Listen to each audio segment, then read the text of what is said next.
We taking notes today? Yes, sir. We are taking notes today. All right. You're recording the meeting.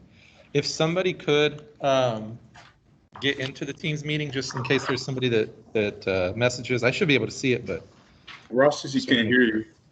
do what?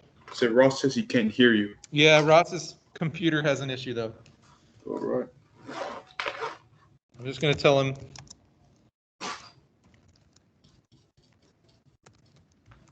So how are you, Mr. Wilson? I'm doing good, doing good. It was a good weekend. That's good. That's good. Yeah. How did everybody else's weekend go? Pretty all right. Was all right? Yes, sir. All right. Making it through. This is week 5. In case y'all were wondering. That means we're halfway through the first 9 weeks. All right. So hopefully everybody can see this. And it does change, so hopefully you can see that and it doesn't get distorted for y'all. If you have any questions, you can ask your questions. If I can hear you, I'll answer them. If not, type them, and we'll have somebody monitoring the chat. All right.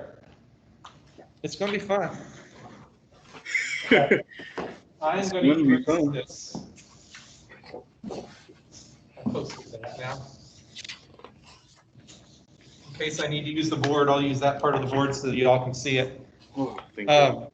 I posted the new schedule for Friday. So if you didn't know how Fridays work, it's up on your Canvas in the syllabus area. So you can look at that and see what times classes are and all that in case you missed class on Friday. And this is cohort 1 week. So if you're in cohort 1 and you're live or you're face-to-face, then you should be here on Friday. All right, y'all good? Sure. Okay, if the sound doesn't sound right or we're missing sound issues, make sure you let me know so we can figure that out. But hopefully the camera works now. All right, so we're gonna start talking about circuit fundamentals, because that is one of the first topics we need to go over. So in your notebook, this will be your 3rd or your 4th topic in your table of contents, circuit fundamentals. Keyword on the word fun. Fundamentals.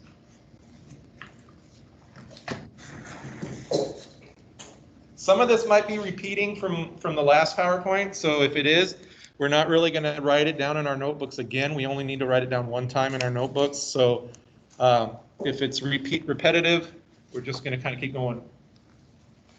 All right, circuit fundamentals. Here we go. In this, It's kind of fuzzy. Again.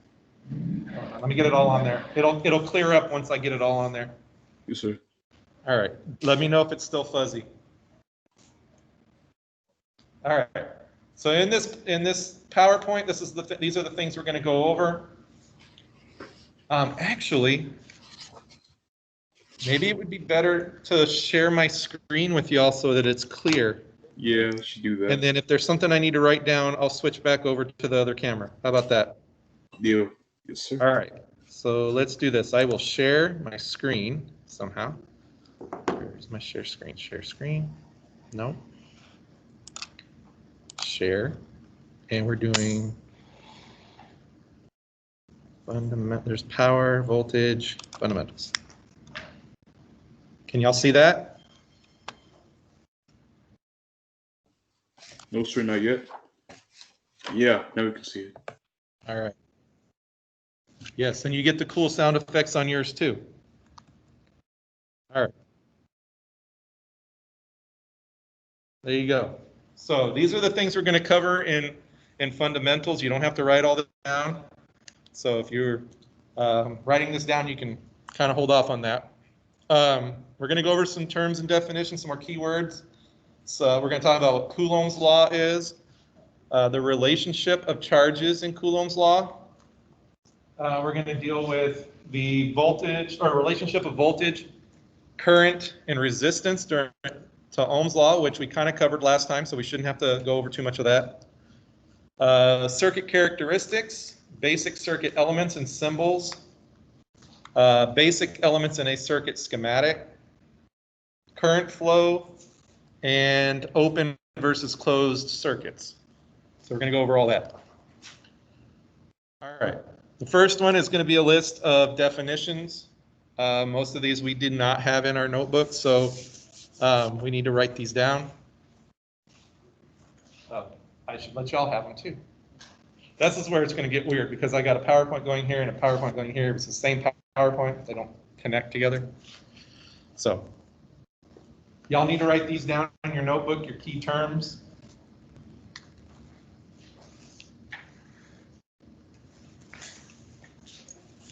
And if you're at home, you can also open up the PowerPoint off of Canvas if you want to go at your own speed. So charge is a stored quantity of energy, of electrical energy. Whether it's positive or negative, it's still considered a charge as long as there is electrical energy stored. Attraction is when unlike charges move close together. Repulsion is when unlike charges move away from each other. I'm sorry, like charges move away from each other, unlike charges move close together. So if they're opposite, they move closer. If they're the same, they move away. Current is the movement of electrons, which we should already have in our notebook because we should have already gotten that. Simple circuit is electrical components connected by a conductor, which is wire, or some sort of component that actually allows electricity to flow through it, which we had in our notebooks. Through electrical energy that can flow, which is your current. Schematic is the diagram of an electrical circuit, which uses symbols for each component. Okay, so probably the ones that we don't have are charge. You should kind of know what attraction and repulsion mean. Those are words you should have learned by 5th grade or so. Common sense questions, pretty much. Pretty much. The bottom one's probably something you don't know, which is the schematic. And I'm sure that some people say it different. Schematic. I mean, I don't know how else you would say it. I call it schematic. That's the way I always learned it, so that's what we're gonna call it. Schematic sounds very different. Schematic.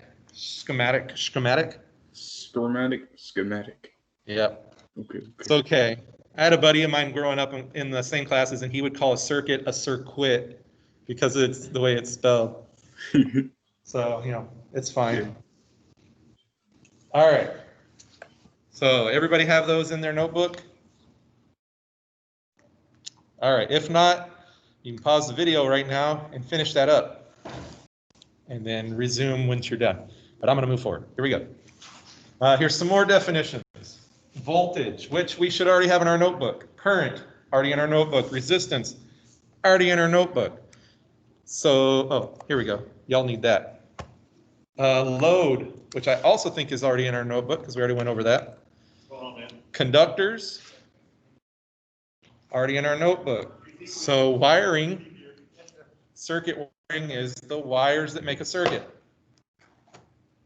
Pretty self-explanatory. So not a whole lot you have to write down on that one, right? Because we already have all that in our notebook. So pretty easy. But if you don't know what the circuit wiring is, you can write that down. It's the wires to make a circuit.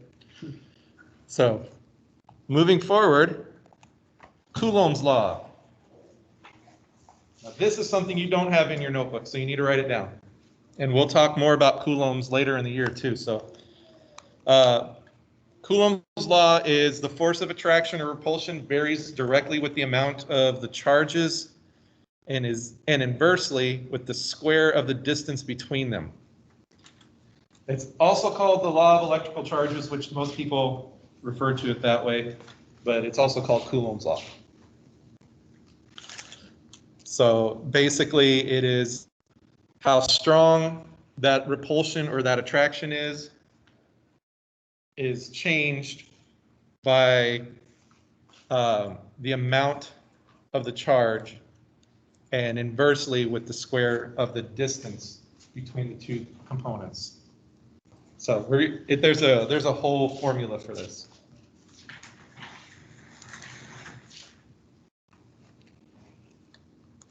We don't really get too much into how much force you have between two components. In this particular class, if you take the AC/DC class, which is more based on analog circuitry, you'll get more into this. The digital electronics, we give you a little bit of the analog and then we move on to the digital portion. So.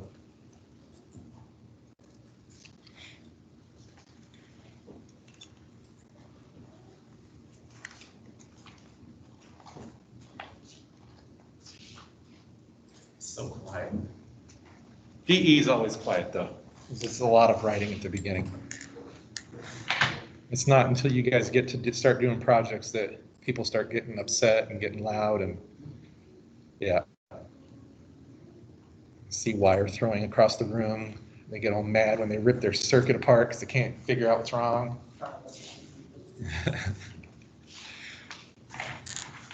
Oh yes, the struggles of DE.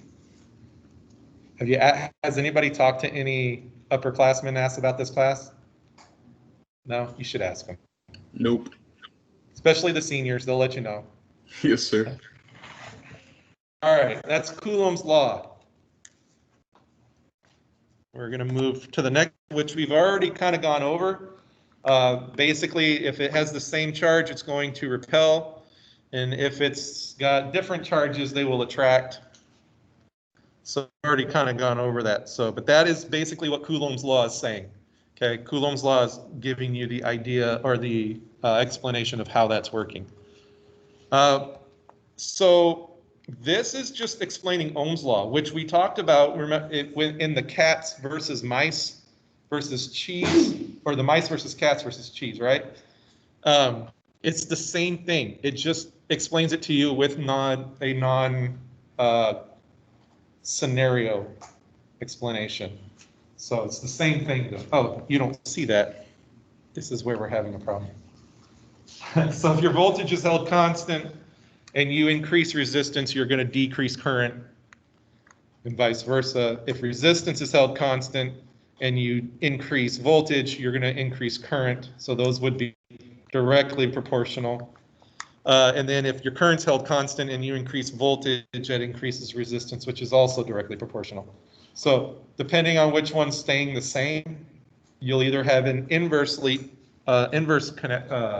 relationship, or there'll be a direct relationship. If one goes up, the other goes up. Okay, but we kind of went over this with the cat, the mice versus the cats and the cheese scenario. And if you didn't see that yet, you should go back and watch those videos, because that will explain more. I think it does a better job of explaining it than this PowerPoint. Okay, next is circuit characteristics. You're going to want to write these down. The chart works good. I mean, as far as what you're looking at there, the chart works good. It tells you the charge uses the symbol Q. The source of the charge is going to be your electrons, and the measurement on how you would say how much charge something has is a Coulomb.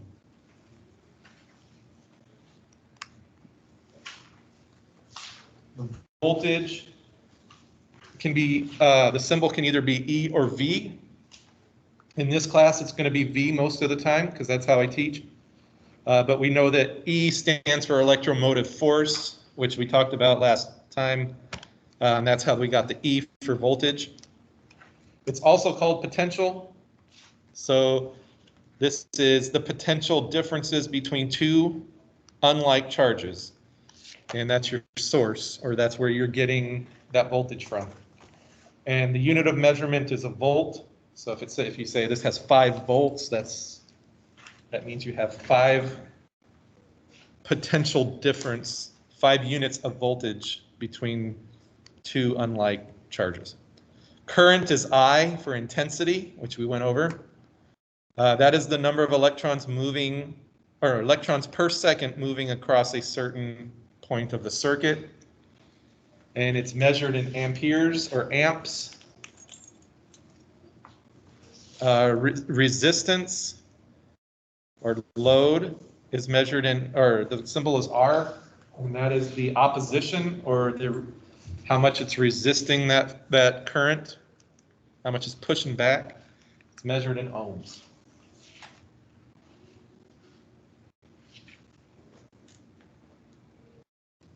Yeah.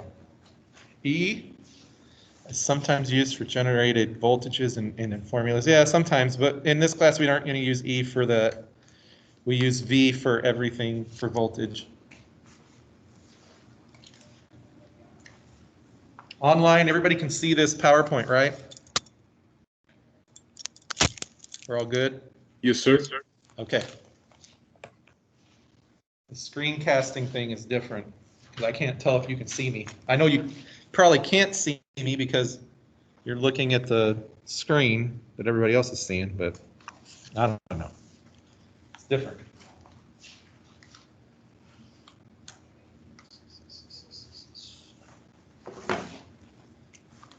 You getting caught up? Did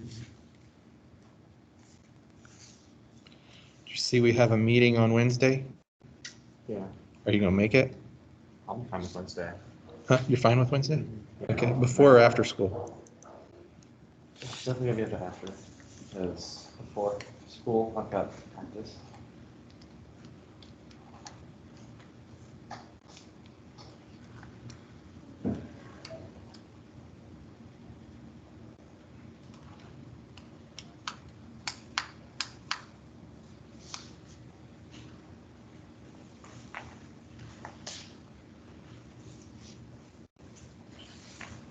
I'm sorry, what did you say? Morning or after school? What did they decide? After. After? Well, I feel it's after, but I didn't really think we came to an agreement. Oh, because it was I don't 2 and remember 2, it. like it was 2 I and know, 2. I voted 2 too, it was tie. Okay.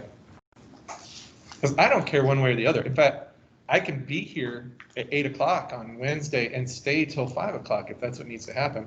And we can do 2 meetings, I don't care. I just need to know, we have to be a little flexible because of the way the schedules are. Yeah. I'm even kind of concerned who's not going to make it on a Wednesday because they're cohort 2. Oh, yeah. Because anybody cohort 2 won't even be here on Wednesdays, so. And then we're talking about only putting people on the robotics team that have last names starting A through L. Oh, sorry, you can't make the robotics team because your last name starts with a P. All right, everybody should have these characteristics, these different symbols and whatnot. So we're going to move forward. As far as the picture on these sources, you don't need to draw the picture. Just draw the symbol next to it so that you understand what the symbols are. The battery in a schematic, because these are all schematic symbols. The battery in a schematic looks just like that with a positive on one side and a negative on the other, and then kind of a long line, short line, long line, short line. And that's what a battery will look like. Generator, which we will use in class. We don't use generators, but we use the symbol. Just like that symbol with a little wave in the middle. A little circle with a wave in the middle. Transformer, we probably won't get to in this class. It's more for an AC/DC class, but you can see it looks just like that. And each one of those symbols kind of means something, like as far as where they got the symbol from. But we'll talk about that later.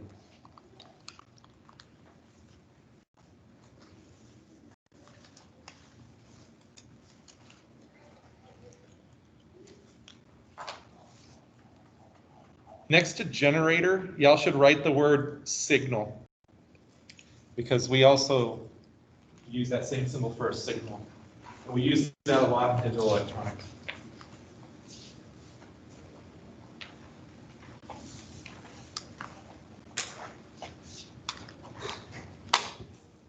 It's gonna be fun. I'm ready to start.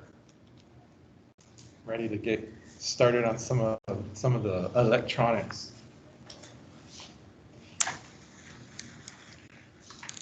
All right. So hopefully you guys have that. It's just 3 symbols to write down.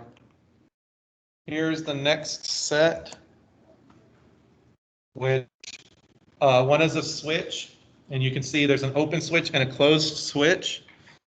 So you can see the differences. It's the same symbol, just one of them's open and one's closed. The one under that is a relay.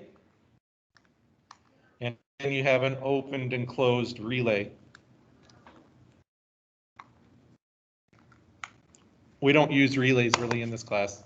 That's left for AC/DC. But you should be able to see on that relay, that second closed picture, how the arrow or the triangle is actually touching the line, showing that there is a connection there.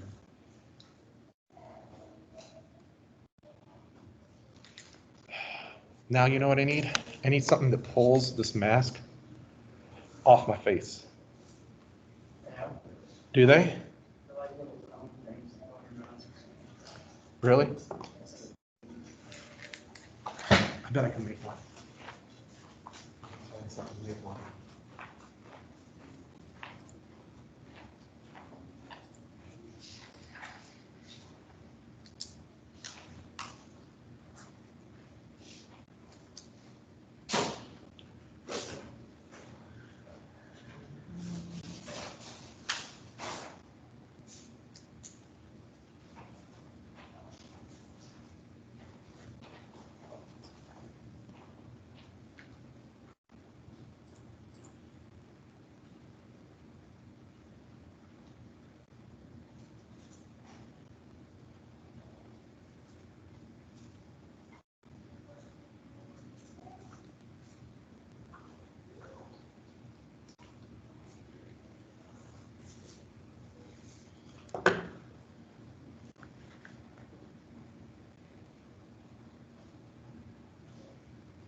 Okay, moving on. I don't want to waste too much time.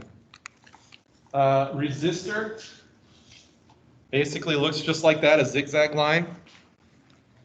The lamp, which we'll use LED more than we'll use lamp, but same kind of principle. Looks kind of like that, where you kind of shows the filament in the middle. The loudspeaker basically just looks like a speaker from the side with lines going to it. The bottom one's the most important, with the exception of the resistor, but they're very important that you see how they're drawn.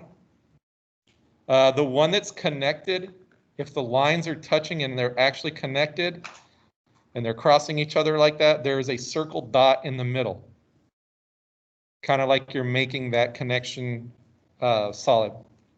If there's no dot, then they're not actually touching, they're just laying on top of each other. So if they're laying on top of each other, they're usually coated with plastic, so they won't actually connect. You can also do a little jump, kind of like that one right here, where it kind of jumps over the line. And in your drawings, when you guys are when you're designing circuits, once we get to that point, you're going to want to make sure that you show that in some way, shape, or form, because a lot of your circuits will be wrong if you assume that that is connected.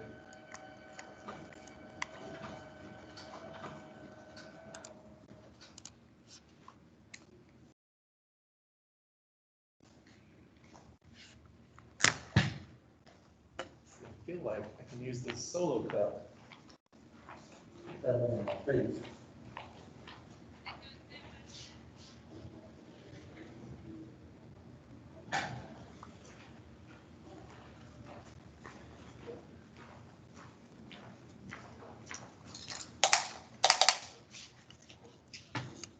think I need a bigger one.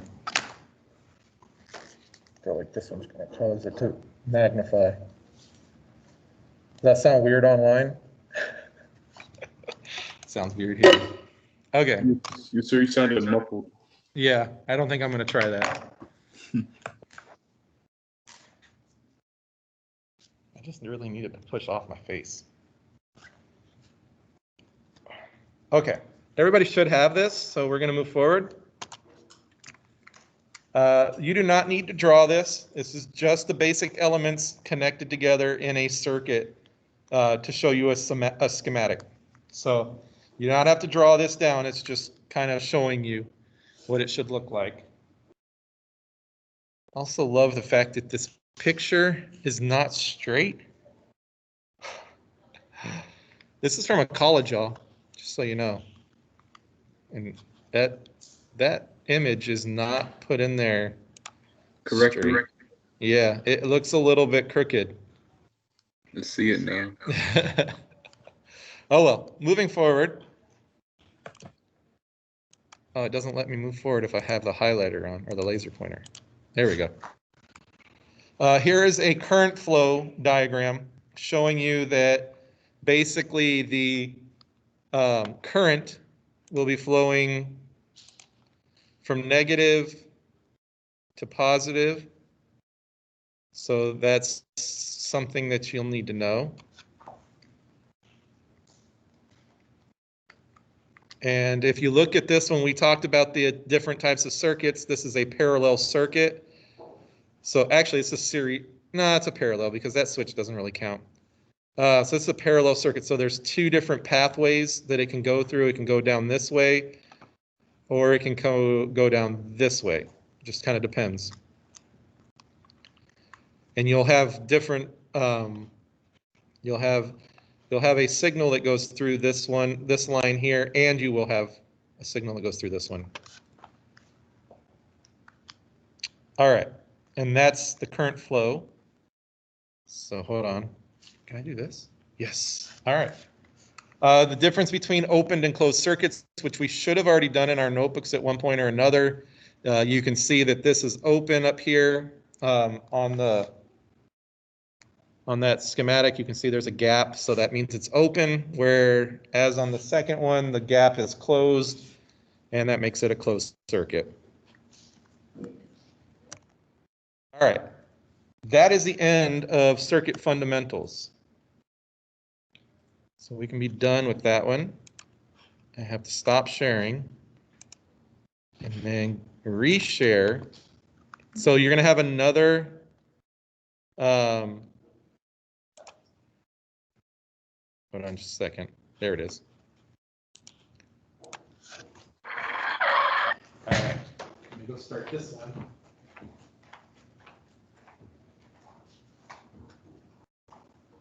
So the next one is voltage. So in your table of contents, you're going to click on, or not click on, you're going to go into your table of contents, and the next one after circuit fundamentals is voltage.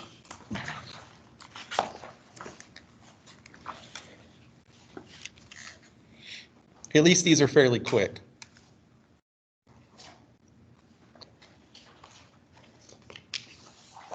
Let me just stretch this thing out. Maybe that would help.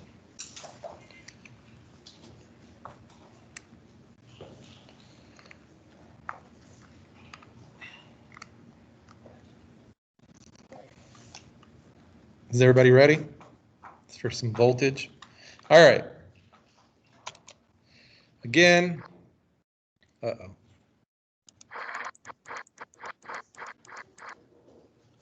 Okay. There you go. So this is what we're going to cover. We're going to do some more key terms, definitions. We're going to talk about common voltage sources and the different types of voltage sources that we can have. The symbols, abbreviations, and definitions, which we've already kind of seen some of that. We're going to talk about the voltmeter, how to use it, what parts it has on it, because you'll be needing to know this stuff for those of you guys that are online and the people that are here, because by next week, again, we're going to be using them. You're going to talk about Kirchhoff's law of voltage, which is super important. We're going to talk about current flow, polarity, and then voltage drop definitions. So this is all about voltage. Y'all ready? It's going to be fun. All right, Yes, sir. here we go. So voltage, which we should already have a definition for. But if you need a better idea of how this works, this is the cause or the reason that the flow of current is happening. So it's the force that's pushing the current along a circuit. Volt is the unit of measurement, which we should have just wrote down. Voltage drop is the difference in voltage measured across the component. Basically what it is how much voltage do you lose as it goes through a specific component. So if it goes through a resistor or a light bulb, how much do you lose to that? How much does that light bulb use up? That's kind of what it means. And so you'll be able to determine how much drop you lose from that component. And we're going to show you how to do that. And then the voltmeter is the instrument that you measure with.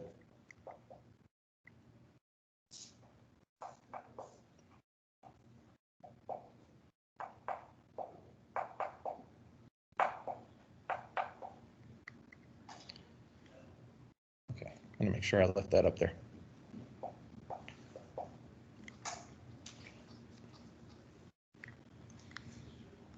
So if you look at that diagram that's on the right, it's kind of showing you that the voltage is pushing the current. You all see that? It's a very crude drawing, but that's what they're trying to show you, is that the E is pushing the voltage or the current. Y'all ready? All right, here we go. Common sources for voltage. Batteries, generators or alternators.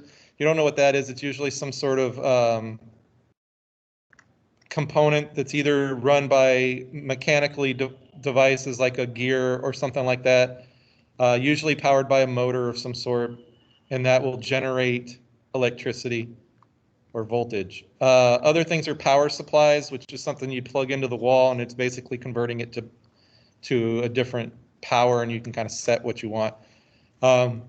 You guys have a power supply that was equipped with the supplies that I gave you. That's preset into the board, the breadboard, but it's limited to only give you 5 volts, which we'll talk about later, and how we're going to manipulate the labs, because some of the labs require you to have like 14 volts. But we're going to change all of that to where you can use a 5-volt power supply. Some alternatives to those 3, those are your commons, but there's others. Static electricity. I'm sure that some of y'all have been walking through your house on a cold day and shocked yourself touching a doorknob. You built up some static electricity in your socks while you're walking through the house. That happens all the time, especially when it gets to a cold, but not a wet cold. So it's like a dry cold, and then you really start shocking everybody. Friction, that's obviously the same kind of idea. You're creating friction with your socks. That's where you're getting it from. Friction can be from different scenarios where you might be rubbing up on something, and that's how you get the friction source, voltage source. Heat can create voltage, especially if you have a solar panel. Light does the same. I guess heat doesn't really come from the solar panel, light does, but you can use heat to use a transducer to create that into voltage as well. Motion with the friction. I don't know if you guys ever seen the flashlights that you can wind, and you're creating electricity by using friction, that kind of thing. So other things or other symbols that you need to know. EMF, if you ever see that, it's the same thing as voltage. They're just saying electromotive force instead of voltage, but it's the same thing, okay? Sometimes you'll look at a schematic and that's what they'll write it as, EMF, and you're like, what's that? It's voltage, it's the same thing. E is also voltage, V is also voltage. V can be a voltage drop as well, which I'll show you that. Usually you have a subletter after for voltage drop. Kilovolt, this is your basic metric conversions. So kilo means 1,000, mega means 1,000,000, milli means 1,000th. And then that bot number 7 there, that's a mu, that's a microvolt. And that symbol is a mu. It kind of looks like an M, kind of looks like a U. And that is 1,000,000th of a volt. And then VM is usually your voltmeter. 4 through 7 are all, it's just the conversions, which we're going to go over all those pretty soon, probably by the next class period.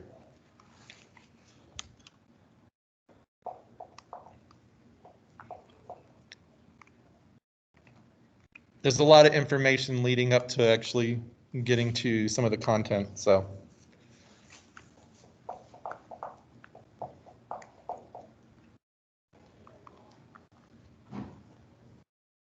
Everybody good? If not, go ahead and pause and finish it up, and then get back to the video. All right. Next, this is how you would use, or the different parts of the voltmeter. So the first part is going to be connecting leads. You don't need to write anything down. You just need to kind of see what I'm talking about. So on your screen, the first thing you'll do is connect the leads or probes. The leads or probes are these red and black cables that'll plug into your voltmeter. I will walk you guys through this in more detail when we're using them in the next week or so. This kind of walks you through what step by step. Okay. The next thing would be your function switches, and you can set those to measure voltage, current, or resistance depending on what you're looking for. So this is your voltage, this is your amperage on this one, and then your resistance is over here. You can also measure direct current and alternating current with this one. Yours may not be allowed to be able to measure alternating current because it's usually higher voltages. But anyway, these are just the switches that go through it. And again, I will show you on yours because yours is slightly different. You have multiple different scales. This one has a little needle here, right here, that'll move to the right and kind of tell you how much voltage you have. It's also got a like battery tester here to tell you if it's a bad battery or a good battery. But again, I don't know that yours has that. Yours is digital, so it'll come up with a number on it. Okay. These are scales, and again, probably not going to be exactly the same. You will set your scale with your dial on your meter, and then measure from there, and you'll know what your scale is from there. Again, so this is the same kind of thing. This is just kind of walking you through how to measure, holding your probes away from each other.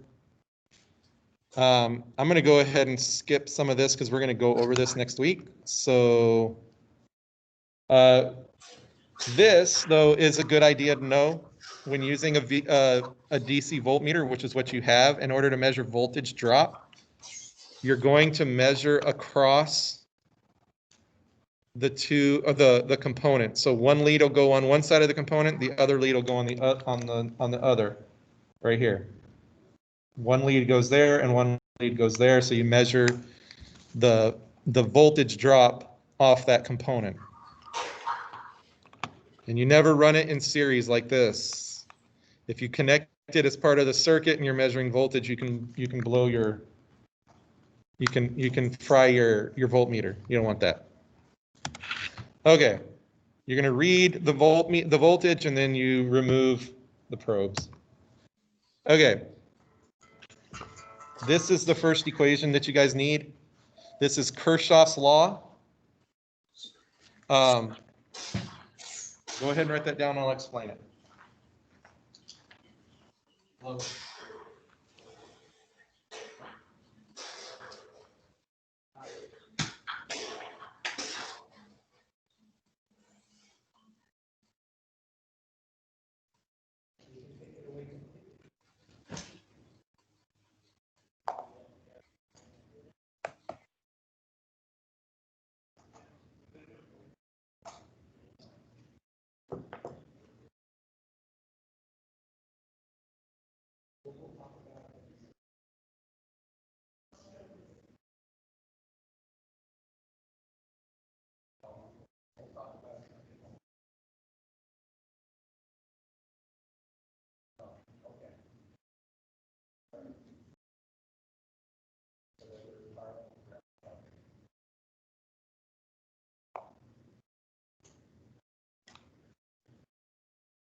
All right. Kirchhoff's law. This is Kirchhoff's voltage law, by the way, which we also label as KVL sometimes. Instead of EA at the beginning there, we write KVL. And that's fine. It just means Kirchhoff's voltage law. Basically, this is the sum of all the voltage drops in the circuit. Okay? And what it's saying is that all of the voltages, all the voltage drops that you have in a circuit are going to add up to however much voltage you're putting into the circuit. So if your source is 9 volts, all of your voltage drops have to add up to 9 volts. Does that make sense? If you have a 9-volt battery and you put 9 volts into the circuit, if you add up all the voltage drops, you need to have 9 volts being used up. Yes, sir. Sorry, Ms. Wilson. I got distracted. What's that? I got distracted by accident. That's okay. Just need to understand Kirchhoff's voltage law. However much voltage you're applying to that circuit, whatever your source has, all of the voltage drops have to be added up to that amount. That's the important thing. That's Kirchhoff's voltage law. Okay. So however much, yes. So doesn't the voltage drops happen because the amount of resistance in the circuit? Yes. Depending on how much resistance that load has, that will determine how much voltage you lose. So then what happens if the amount of voltage you put into the circuit is greater than the amount of resistance? That's okay. What happens to that other stuff? It's just going to split up the amount of voltage that you put in and distribute it throughout all the different pieces, all the different components. So each one will get more voltage because you've added more voltage to it, but it will distribute it throughout the circuit. So then, like, it'll just use the extra energy. Right, right. So let's say you have a light bulb that's connected and you put 5 watts into it, right? Or 5 volts. And then it's not bright enough. It's only using 5 volts. So you put 10 volts in, that will make that light bulb brighter, but it's still using up 10 volts now. So the circuit will always use power much. Right, exactly. Be right back, Ms. Wilson. Okay. And that's Kirchhoff's voltage law. The current flow in a resistive circuit, they're just showing you that the flow is going from negative to positive. This is actually an example. If you look at it, it's kind of hard to read, but it is showing you the voltage drops and how Kirchhoff's voltage law works. So if you look at the source, oh, you guys can't even see it. If you look at the source right here, you can see that we have 10 volts being used in that circuit, or being applied in that circuit. We have 1 here, 2 here, and 3 here loads. So we have 1, 2, 3 different loads in the circuit. Each one has a voltage drop. V1 is 2 volts, V2 is 5 volts, V3 is negative 3 volts. according to that, or it's not negative, it's positive. It's equal to 3 volts. So you have V1 is 2, V2 is 5, and V3 is 3. If you add those 3 voltages together, you should get 3 plus 2 plus 5. 3 plus 2 plus 5, which should be 10. And that's what they're showing you. Y'all see that? The picture is not clear. The equal signs don't look like equal signs to me. But that's basically what's happening. I think it's because they shrunk the circuit down flat. But that's what's going on there. So however much you're putting in, the voltage drops have to be equal. Adding up the voltage drops has to be equal to what you're putting in. All right. Polarity. The end near the negative side of the supply is negative, and near the positive side is positive. You just, normally we're going to show you on your, hold on, let me go back. On your power, on your voltage supply or your voltage source, it's going to tell you where your negative and your positive are. Okay, so you're going to put a negative and a positive, and that's going to determine your current flow. And the negative side is going to have the negative polarity, and the positive side is going to have your positive polarity. Okay. There's the same circuit again. I guess it's not so squished on that one, so you can kind of see it a little better. But it's the same idea. There's your Kirchhoff's voltage law at the bottom, the very bottom of the screen. Oh, you guys can't see it because, oh yeah, what's that? It just still looks squashed on yours. But you can see that V1 plus V2 plus V3 equals the E1. That's supposed to be an equal sign right there. Yeah. And so that's Kirchhoff's voltage law. Something you're going to have to know on that first test. So, which should be coming up in the next week, maybe week and a half. Okay. That is the end of that PowerPoint. So I'm going to stop sharing that one. How much more time do we have? Get out of here. Oh, we still got some time. We might be able to finish them all today. That would be awesome. All right, so we're going to go to the last one, which is power.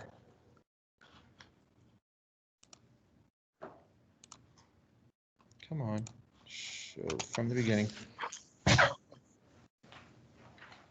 So in your table of contents, we're doing power.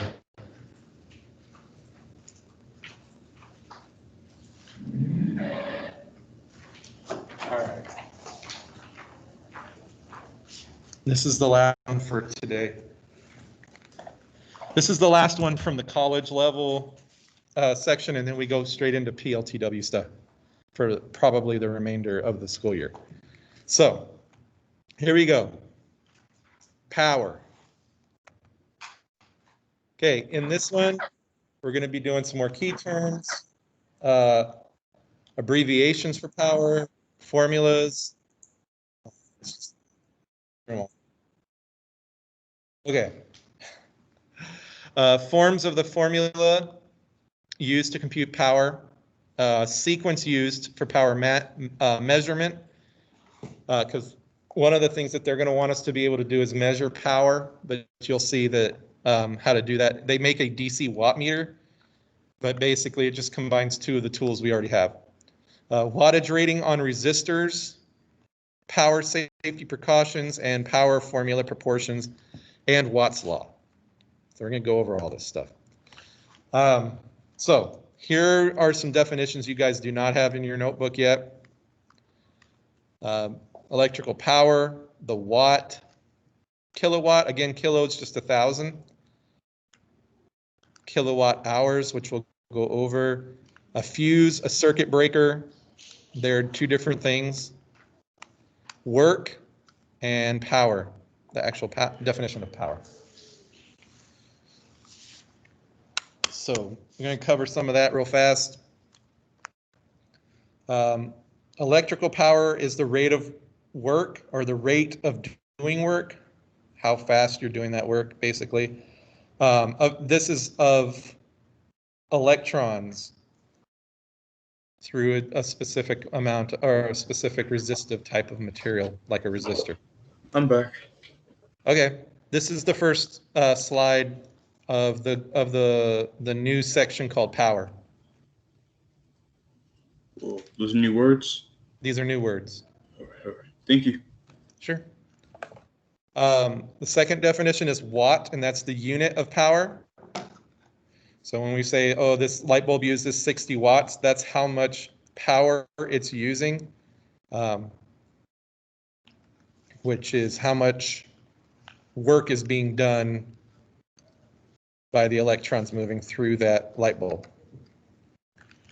I already said what kilowatt is. Kilowatt hours is how much energy is being used in watts or kilowatts, multiplied by how many hours that work's being done. So if your circuit's using 100 or 1.5 kilowatts and you're using it for 5 hours, then you say that it's been using 7.5 kilowatt hours. It's how the power company checks your house too. So they'll go out there and read how many kilowatt hours you've used that month. And that's how they know how much money to charge y'all. So if you have a light bulb on for a long period of time, it may only be using a small amount of wattage, but if you use it for a very long time, over time, that's going to increase the amount of kilowatt hours you use. A fuse is an electrical device that protects your circuit from excessive power or a surge. Okay, so basically it's usually a small wire or something like that that has a specific amount of wattage or amperage that it can handle. And if it gets too much, it will pop and then the circuit's left open.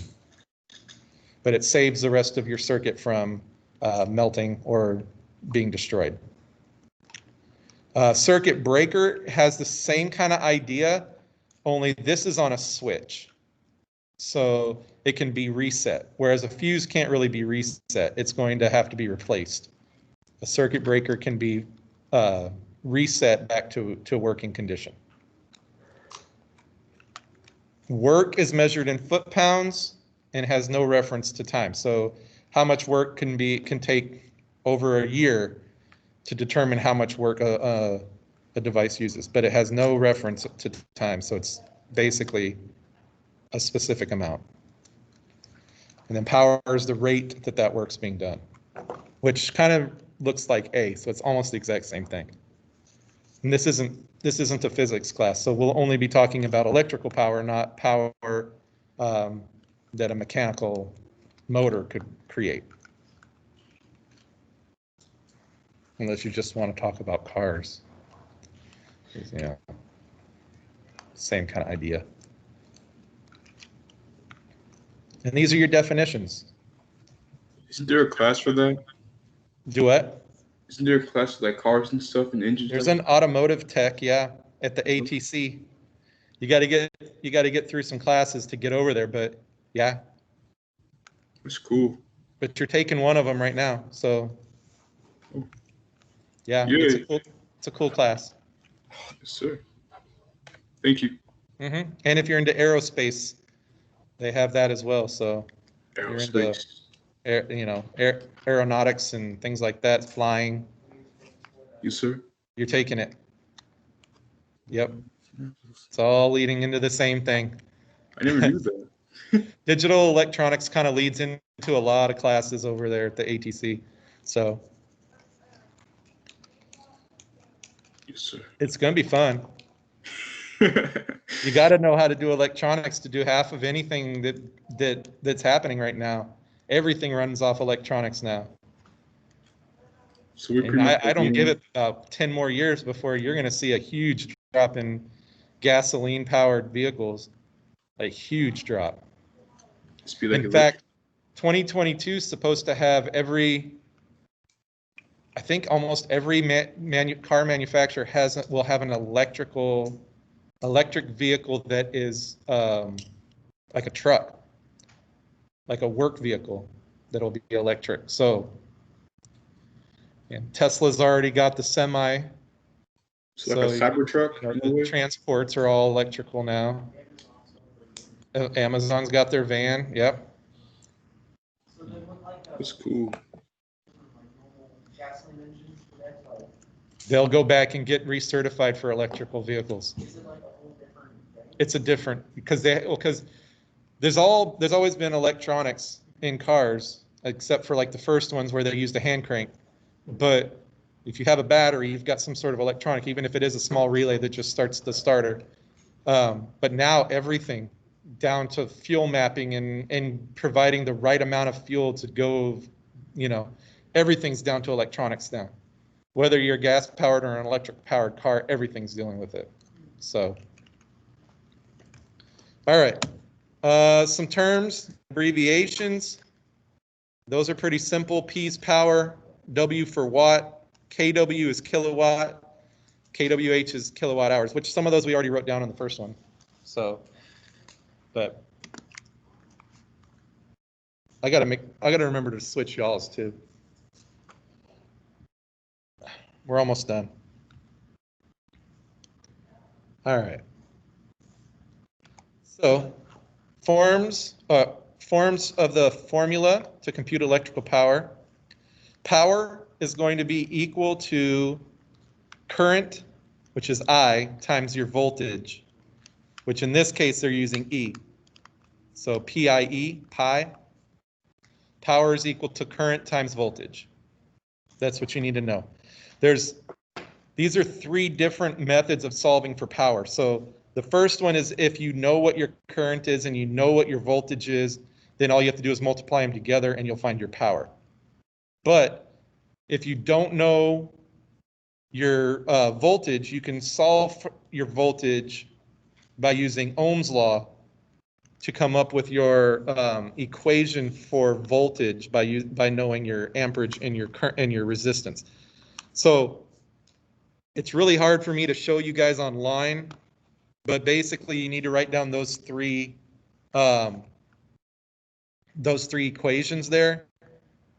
If current and resistance are known but voltage is not known, then you can figure out the equation for power by taking the current squared and then multiply it times the resistance. The last one, if you know your voltage and you know your resistance but you don't know your current, you can take your voltage squared and divide by your resistance. Sometimes the truth is the first one, the P equals IE, is the most important one because you can solve using Ohm's law any of the other values that you need, as long as you have the two different values that you want. If you have voltage and resistance, you can solve for current using Ohm's law, that kind of thing. But if you know all three of them, then you don't have to go through that process. These are all the formulas to compute power. All right. We're going to skip this because you guys will not be using this, but basically what it's telling you is that you can measure power if you measure what the amperage is and you measure what the voltage is and then multiply them together. This particular tool, DC Wattmeter, does that for you. But we don't need, we're not using that in class, so I'm just going to kind of skip through it. Wattage rating of resistors, though, we probably need to know that. So resistors have ohm values and wattage ratings. We'll talk about ohm values later, but the wattage rating is something that they won't talk about later, so we need to kind of cover it. But basically what it does is it's telling you the maximum amount of power that a resistor can handle before it pops. Okay. Normally there are three, or I guess in this case they're only talking about two. Yeah. Normally there are two different sizes they're going to cover. One is a small carbon resistor, which we're probably going to be using most of the time. that are only rated for 2 watts. And you can kind of see in the picture right here, they're kind of small right here. That's a 2 watt. Okay. The larger resistors are the ones over here. And you guys can see them over here. They're usually solid and they're usually like a brick. They look like a little brick. And they have wire that's kind of wound inside the material.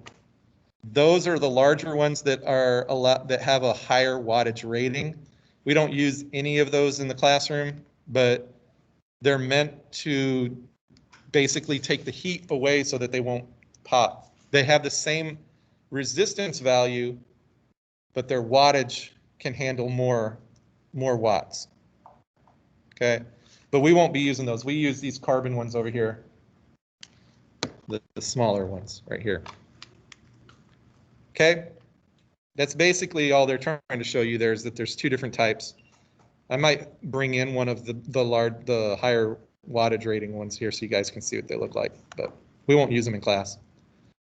Power safety precautions. Never install a fuse that's higher, has a higher value than the rating for your circuit, because then it's going to let all the current go through it and it's going to fry your circuit instead of popping like it's supposed to. So that's number 1. Always do that, or never do that, I should say. Never bypass a fuse, because you can kind of take wire and bypass a fuse, but that's really dangerous because the wire isn't set up for a specific amount of current. So then your fuse is kind of not doing anything. You're just bypassing it. Obviously, you want to work with insulated tools and avoid completing a circuit through your body. Don't touch one end of the connection with one arm and another end with the other arm. Then you're making a circuit with your body involved. And if you notice where your heart's placed, it's usually right in the middle of that. The last thing you want to do is send voltage going right through your heart. Okay? Because that's not going to be a fun time. That's why a lot of electricians, you'll see they work with one arm. They do most of their connections with one hand, so that they don't ever make that completed circuit. Especially on the higher voltage stuff, it's not good. Not good for you. And they always wear rubber insulated boots so they're not grounded. What about gloves? Like those rubber gloves? Yeah. Yeah. Yeah, sometimes they use gloves. Yeah, I can tell you stories of getting shocked. It's not fun. We will move on though. Someday we'll go over that. Sir. All right. Direct proportion, we already kind of talked about the difference between direct proportion and inversely proportional. So we've kind of gone over that. We're not going to do that again. Watt's law, here they're just giving you an example of how you would calculate the wattage. You've got a 30 ohm resistor and 120 volts going in, and then they're just showing you how you would go about, or what you would go about doing to complete that, or figure out how much power is needed for that particular circuit. And again, this one you would know your R and you know your voltage, so you should be able to say voltage squared over R gets your power. So you would square this one, divide by this one, you'd have your voltage or your power rating. Does that make sense? And this is the end of this PowerPoint. That was power. Yes. Yes. All right. So I'm going to stop sharing. I still got people on here. I didn't put people to sleep yet. What? Nope. Okay. So let me see if I can switch over. There I am. All right. So we went through 3 PowerPoints today, which is a lot of material. You guys, hopefully you guys got it all in your notebook. Again, we're going to cover it and I'm going to explain it when we go through the labs and stuff like that. We've got some circuit theory we're going to go through here in a bit, in the next couple of days, and kind of show you how all of this is being used to create and design circuitry. So this is just the beginning though. The whole year we're going to be doing different stuff. So one of the things about this class is you'll see, like, just as you're getting used to doing one thing and you've finally figured out how it works, we move on to the next and you get confused again. So it's a never-ending story, but it is, you'll, at the very end, you'll be able to see how we tie everything together. And then you get to make cool projects. It's fun. Electronics will be fun. And those of y'all that are about to start driving, you'll be able to figure out how to make your cars work whenever they don't start in the mornings. It'll be fun. Anyway, I'm going to go ahead and stop the recording because I should have already done that.